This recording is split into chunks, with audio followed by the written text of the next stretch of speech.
بسم اللہ الرحمن الرحیم۔ آج کے سبق میں ہم اردو پڑھنا سیکھیں گے، جو کہ میں نے اس سے پہلے آپ کو اردو پڑھنا سکھایا ہے، ایک ایک لفظ پڑھنا سکھایا ہے۔ ان تمام باتوں کو مد نظر رکھیں گے، نظر کے سامنے رکھتے ہوئے ہم یہ سبق پڑھیں گے۔ تو چلیے شروع کرتے ہیں۔ سبق کا نام ہے ایک اونٹ اور چوہا۔ ایک اونٹ اور چوہا۔ ایک بھاگا ہوا اونٹ جنگل میں آوارہ پھرتا تھا اور نکیل کی رسی زمین پر گھسٹ رہی تھی۔ یہاں پر لکھا ہوا اونٹ، ہم ناک میں آواز لے جا رہے ہیں، یہ میں نے آپ کو پچھلے سبق میں پڑھا دیا تھا۔ نمبر 2، ہری ہری جھاڑیوں کے جھنڈ دیکھ کر ایک جگہ ٹھٹکا اور چرنے لگا۔ یعنی اونٹ ایک جگہ ٹھٹکا اور چرنے لگا۔ ایک جنگلی چوہے نے موقع پا کر اپنے دانتوں میں اس کی ڈوری پکڑ لی اور چاہا کہ اونٹ کو اپنے گھر لے جائیں۔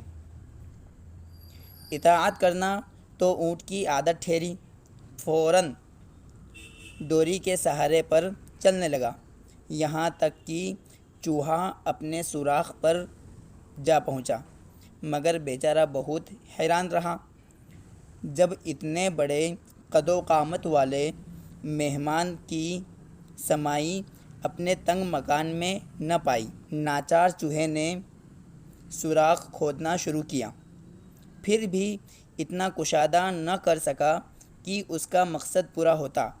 آخر شرمندہ ہو کر بیٹھ گیا۔ شاید تم ہنسو گے کہ بڑا ہی احمق چوہا تھا جس نے یہ بیہودہ خیال باندھا اور بے فائدہ کوشش کی، مگر تم غور کرو کہ جو آدمی فضول اور بیہودہ کاموں میں اپنی عمر ضائع کرتے ہیں، کیا وہ اس چوہے سے زیادہ نادان نہیں ہیں؟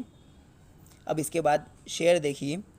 کیا کیا خیال باندھے نادان نے اپنے دل میں، کیا کیا خیال باندھے نادان نے اپنے دل میں، پر اونٹ کی سمائی کب ہو چوہے کے بل میں۔ آوارہ، آوارہ مطلب سرفرا۔ ناممکن، ناممکن مطلب وہ چیز جو کہ ممکن نہ ہو۔ مقصد، مقصد مطلب قامت، قامت مطلب اونچی ہائٹ۔ کشادہ، کشادہ مطلب چوڑا۔ اطاعت، اطاعت مطلب پیروی کرنا، بات ماننا۔